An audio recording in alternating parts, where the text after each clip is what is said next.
Philadelphia Imana iratsinda.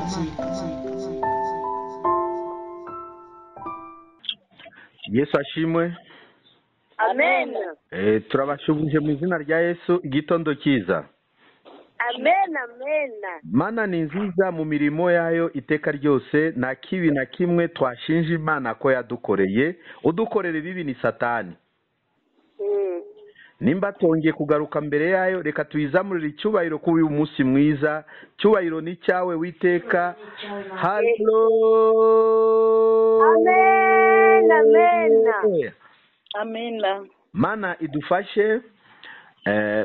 Kintu cy'ingenzi mu iminsi ni iminsi yo gushaka Imana, kandi mu gushaka Imana mu ndayishaka mu nzira nyinshi zitandukanye, mu gusenga, mu nzira yo gukiranuka, mu nzira yo kumva ijambo ryayo, mu nzira yo gukora mirimo myiza, mu nzira yo kubabarira, nabyo ni gushaka Imana, mu nzira yo kwirinda icyaha n'igisana nacyo.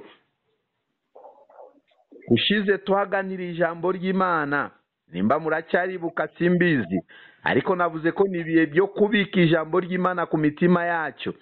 Tugiye gusubira ku cyo gice twasomye kushize, turangirize iri jambo. Nuko tutayirangiza uyu munsi, tuzayirangiza ikindi gihe. Umve neza ijambo ry'Imana. Twasomye ko Dawidi ari mu buhungiro kigihe yahunze Sawuli, baje gusanga umudugudu bari batuyemo Sikulagi, nuko ijambo ry'Imana ryatubwiye. Dawidi asanga Abimeleki barabateye, barabambura, batwara abana babo b'abahungu n'abakobwa n'abafasha babo bose, baragenda batwika umudugudu.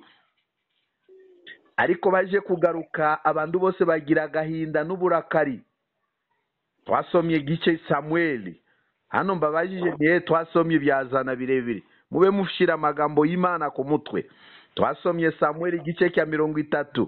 Uyu munsi tugiye gusubira mu icyo gice, Samueli wa mbere gice cya 30, tusome murongo wa 11 kugeza murongo muremure 11, niyo twagarukiye ariya.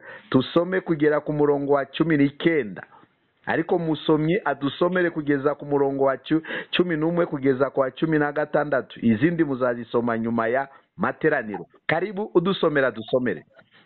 Some mu izina rya Yesu. Amen. Dawidi akurikira iminyago, ayifatira mu nzira yigarura. Hanyuma basanga umunyegiputa ku gasozi, bamuzanira Dawidi, bamuha umutsima ararya, bamuha n'amazi yo kunywa, kandi bamuha n'igice cy'umubumbe w'imbuto z'umutini n'amasera 2 y'inzabibu zumye. Amaze kurya, asubiza umutima mu nda, uko yari amaze iminsi 3 n'amajoro 3 atarya atanywa. Dawidi aramubaza ati, uri umugaragu wande, kandi uturutse he?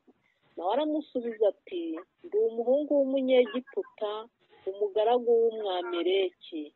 Maze iminsi 3 databuja ntaye kuko nari ndwaye. Twari twateye igihugu cy'abakereti cy'ikusi n'icy'abayuda n'ikusi mu bwa Karebu, dutwika Isikuraji. Dawidi aramubaza ati, wajya imbere ukangeza muri izo ngabo? Aramusubiza ati, ndahira Imana ko utazanyica cyangwa utazantanga ukampa databuja mbone kukugeza muri izo ngabo. Nuko aramumanukana, basanga bagandaje, barya banywa, bishimira iminyago myinshi bakuye mu gihugu cy'Abafilisitiya no mu cy'Abayuda. Amen. Yesu ashimwe. Amen. Ayo niyo magambo tugiye kuganira kubw'uyu munsi mwiza. Dawudi akurikira iminyago, arayifata mu nzira, arayigarura. Yatomye abantu baje kusanga ko imidugudu bawutwitse, batwara abahungu babo n'abakobwa babo n'abafasha babo. Ingabo za Dawidi benshi bari barakaye, barababara, ari ingabo ze bararira, barataka, kugezaho batakibasha gusakuza ijwi ryabuze. Ariko Dawidi we yikomereza ku Uwiteka Imana ye. Yesu ashimwe. Amena. Nuko kwikomereza ku Uwiteka Imana ye nta yindi ngamba bafashe ati reka tukurikire abatukoreye ibi bintu turebe ko nimba tuhagaruza abacu. Ariko Dawidi yari afite ingabo 600. Twasomye ko bageze mu gasozi ka Besori, ingabo 200 barananirwa bararambirwa babasigaho. Dawidi n'izindi ngabo 400 bakomeza urugendo. Yesu ashimwe. Amena. Navuze ko ube maso mwibibiye utaza nawe kurambirwa kandi wari ugeze ku gasozi kitwa Besori. Badusome hano anyuma basanga Umunya-Egiputa bari muri uru rugendo bakurikira iminyago abantu babo batwawe. Bageze mu nzira bababaye ingabo 600 200 barambirwa basigaraho.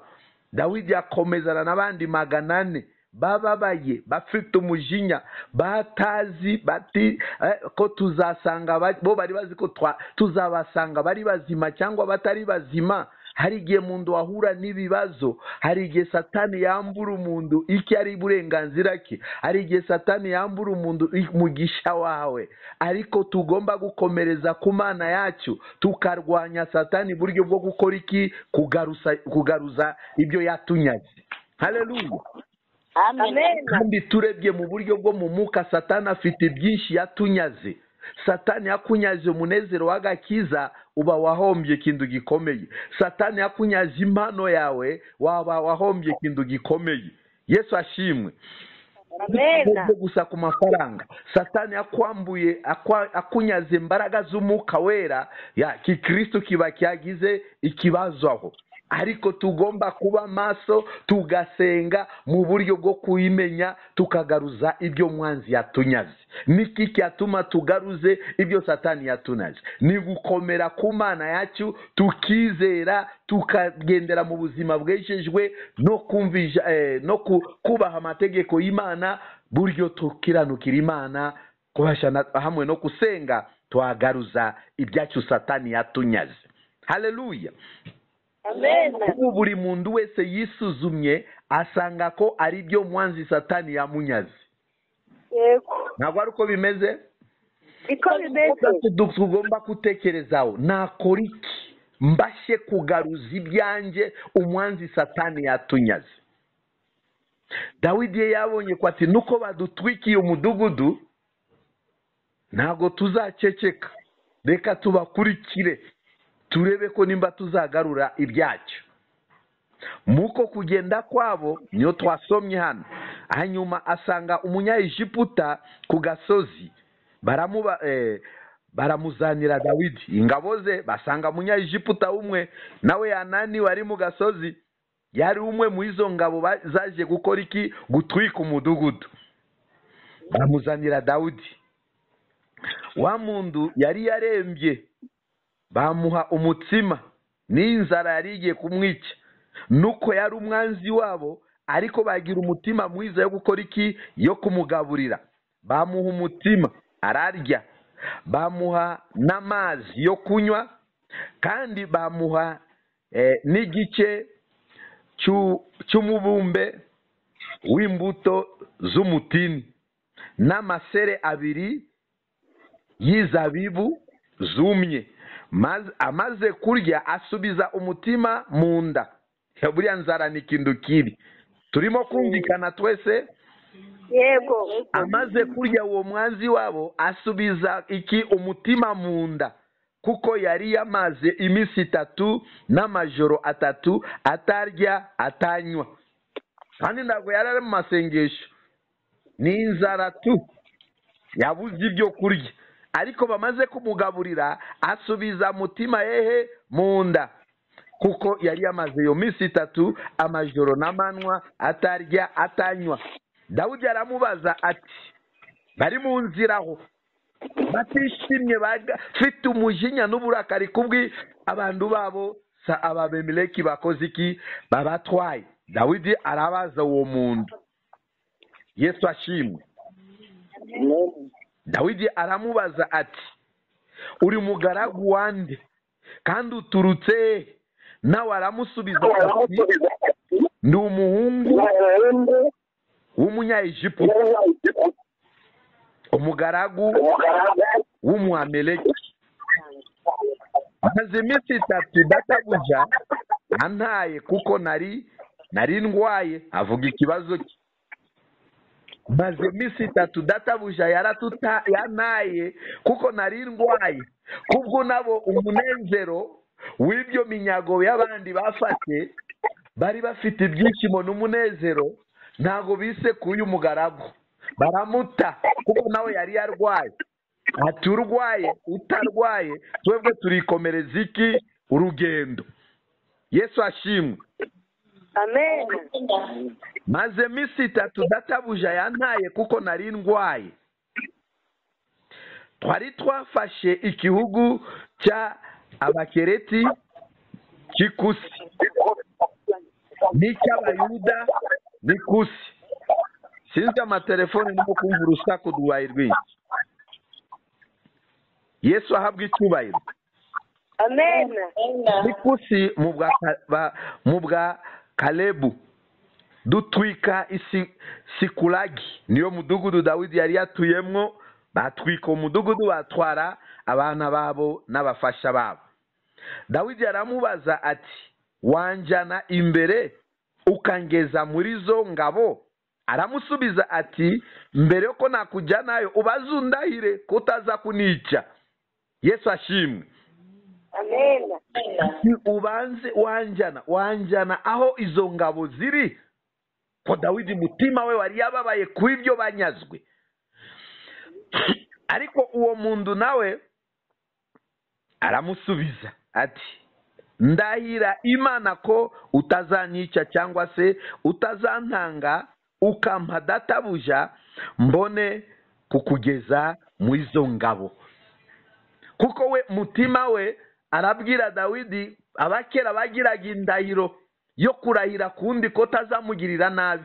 Ati undahire ndahiro mbere y'Imana ko utazanica cyangwa se utaza kuntanga kwa databuja uvuge ko dore unguyu niwe watweretse aho mwari muri. Haleluya. amen Mbone buryo ngugeza ku izo ngabo. Nuko aramanukana basanga Dawidi aravuga ko njyewe sinzakwica cyangwa sinzagutanga kwa sobuja wawe. Wowe icyo tushaka gusa nutwereka aho minyago cyangwa ukatwereka aho izo ngabo ziri nawe tuzagukiza. Nago tuzakora iki? Nago tuzakwica. Bwana Yesu asifiwe. amen Dawidi aramurahira ko atazamwica. Ariko Dawidi afite mutima wo gukomereza kuwiteka Imana ye. Barakurikira. Bibiliya tuvuga ko nuko aramanukana basanga babandi babatwika iyo mudugudu.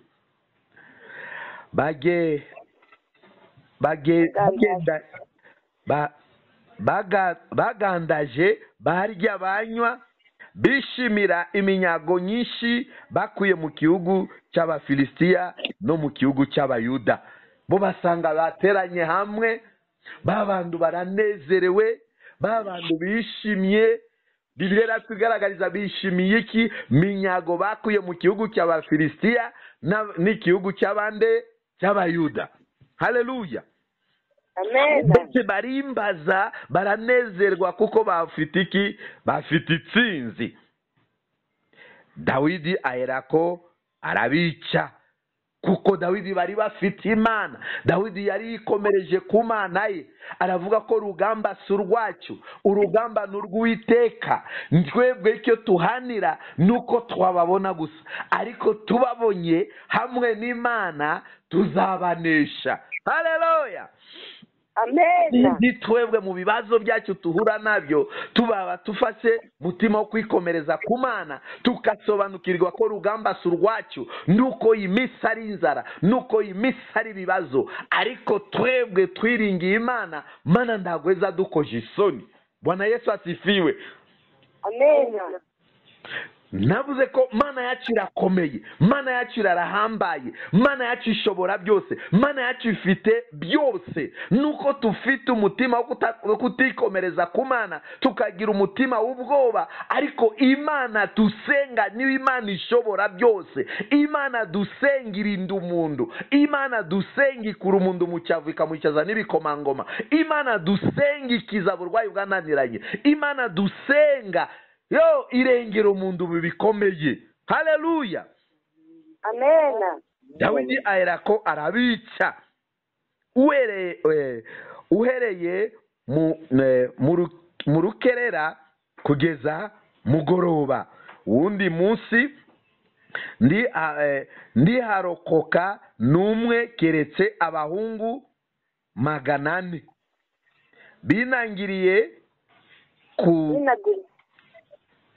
binaguriye ku ngamiya zabo bagahunga. Aba n'ingabo zagendaga hejuru y'ingamiya, ariko mu gihe babonye Dawidi bo barahunga 400, ariko abandi Dawidi arabarimbura. Amaze kubarimbura, Bibiliya irongera iravuga ko Dawidi agarura ibyo Abameleki bari bakoze iki, babanyaze byose. Haleluya. Kugarura ibyo Satani yakunyaze n'ubutwari bikomeye ku buzima bw'umuntu.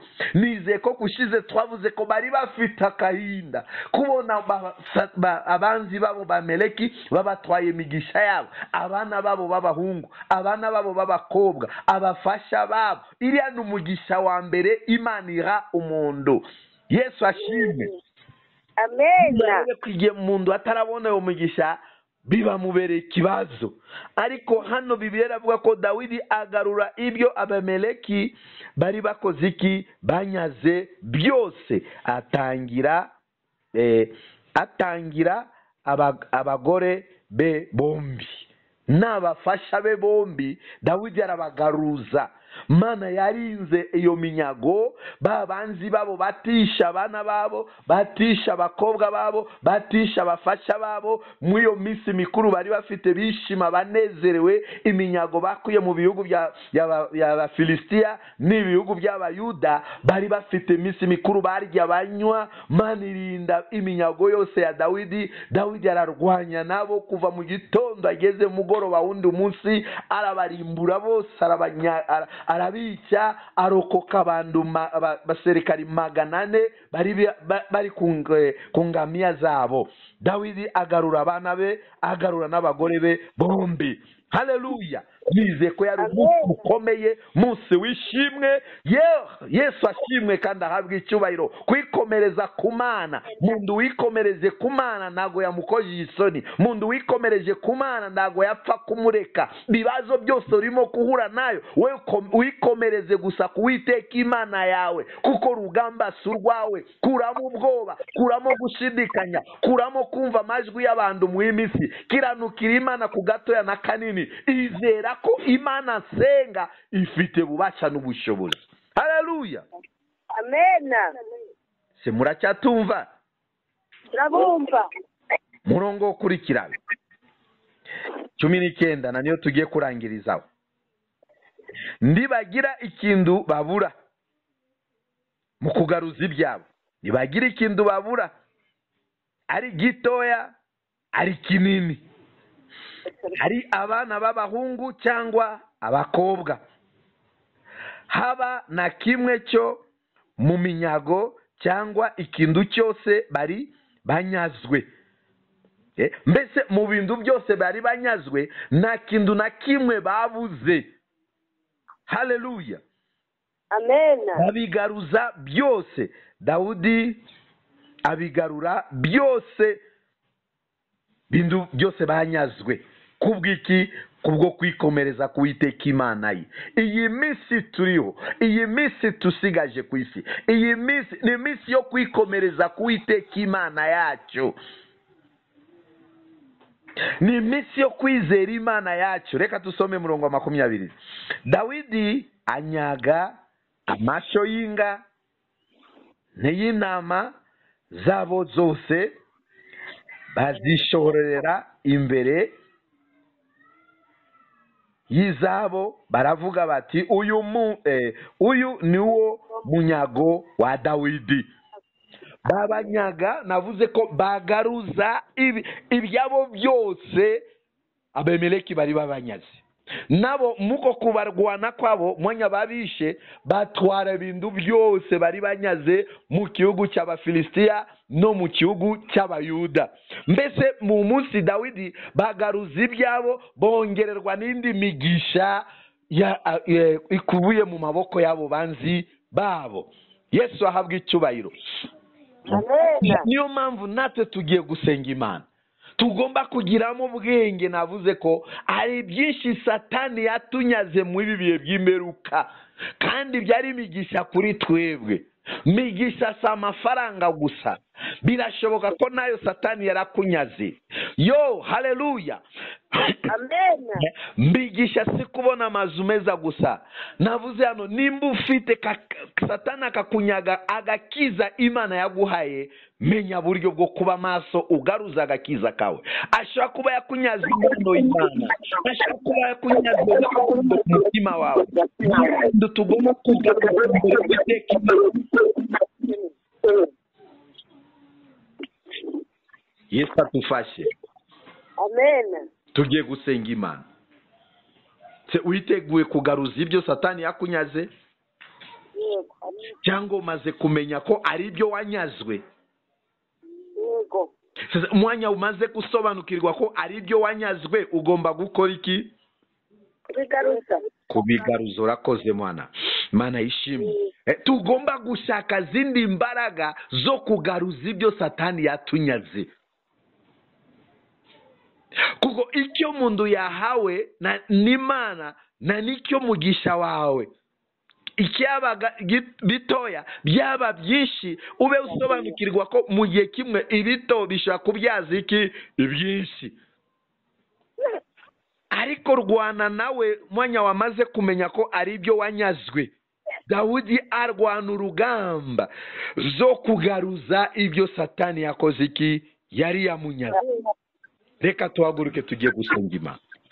Tusabe izo mbaraga ku Mana zo kugaruza ibyacu Satani yatunyaze. Ninde uzabidushobozamo? Ninde uzabidufashamo? Mbaraga z'umubiri ntabwo byatugaruza ibyo Satani yatunyaze. Igihe tucitse intege ntabwo bizatuma ko twagaruza ibyacu. Igihe wasinzire mu buryo bw'amasengesho ntabwo watuma ko wagaruza ibyawe. Mu gihe watakaza ibyiringiro ntabwo wagaruza ibyo Satani yakunyaje. Mu gihe ufite ubwoba, nkunda kuvuga buri gihe cyose, umunyabwoba ntabwo ashobora kurwana urugamba anesha urwo rugamba. Mu gihe udakiranukira Imana ntabwo wagaruza ibyawe. Mu gihe ucika intege ntabwo wagaruza ibyawe. Mu gihe utumvira Imana ninde se uzagushigikira kugaruza ibyawe? Nimba Dawidi yarwanya urugamba akayica abanzi be akagaruza ibyabo Satani yabanyaze, suko yari afite imbaraga kurusha abandi. Nuko Imana yari yamushigikiye, nuko Imana yari kumwe nabo, nuko Imana yamuhaye ububasha, nuko Imana yabashije gukora iki? Kurwana urugamba hamwe nabo. Ndukarwana urugamba mu buryo bwo mu mubiri. Urugamba turwanya si ubwo mu mubiri. Nimba yari kuba urugamba rw'umubiri, twagombaga kuhamagara inshuti n'abavandimwe. Ariko kuko urugamba turwana atari rw'umubiri, niyo mpamvu tugomba gushaka kwiringira Imana. Yesu ashimwe. Amen. Turagushimiye Mana nguru. Tunejejwe nawe iki gitondo kiza. Tunejejwe nawe Mana nguru. Waturinze kuva twatangiye uru rugendo rw'agakiza. Na n'ubu turacyari imbere yawe Mwami. Ariko twagiye tuhura n'ingorane. Mwanzi Satani akatuhagurukira. Abanzi intumwa za Satani zikatuhagurukira.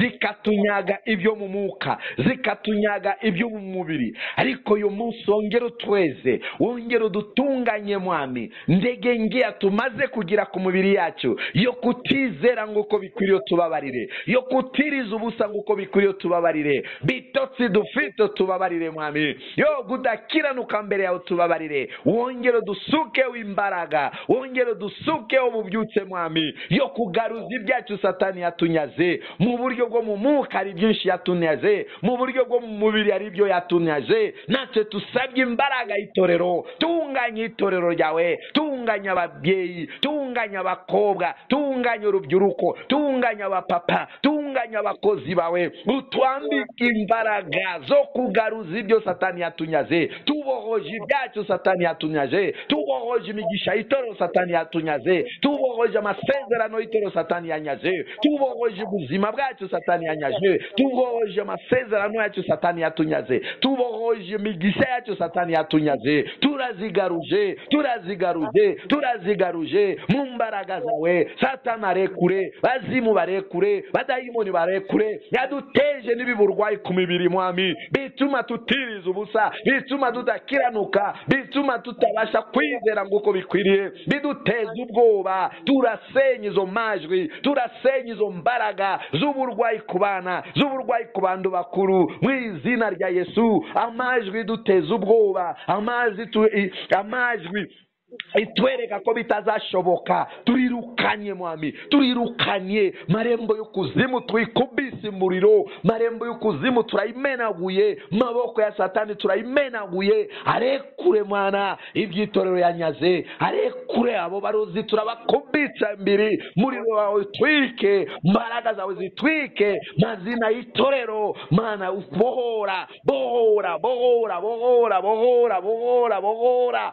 buzima bwacu, amasezerano yacu turayibohoje mu maboko ya satani, ingabo ze baturekure, baturekure, uyu murwa hari icyo waduvuzemo, hari icyo watusezeranijemo, satani ahunge, abana batoya wabasezeranije ubwenge, wabasezeranije kubukorera, ariko mwanza agenda barwanya, agenda bateza ibibazo, nabo turababohoje, tubohoje ibyo satani yanyaze abana mu itorero, tubohoje Kristo mano zabo satani yazitwaye, abazimye mu buryo bwo mu mwuka, ari imbaraga, ari imbaraga, ari imbaraga, ari imbaraga, wazatubohora mana. Iyi minsi turayisengeye, bibazo, bigeragezo ku itorero ryawe, ku bantu bawe, turirukanye, turirukanye uburwayi, bitero bya Satan, maherekwa mabi, turasenya, bohora data uyu murongo satani urwanya, satani utashaka ko tumvikane neza, turamutwika, turamusenya, turamuvunaguye, kirerekezwe, abazimu bitambika mu kirere, abazimu barwanya kirere, bubasha bwawe, bushobozi bwawe, turirukanye mwami, gendera buri muntu wese umushoboje, waje mu aya materaniro arwaye umukize, waje ananiwe, gendera buri muntu wese aho ari, buzima bwe uyobore kandi ugirire neza, mana urakoze, cyubahiro kibi cyawe, tusenge imitima y'itorero yakomeze yashoboje, tukomeze tube maso kandi dutumbire ku musaraba, mana turagushimye,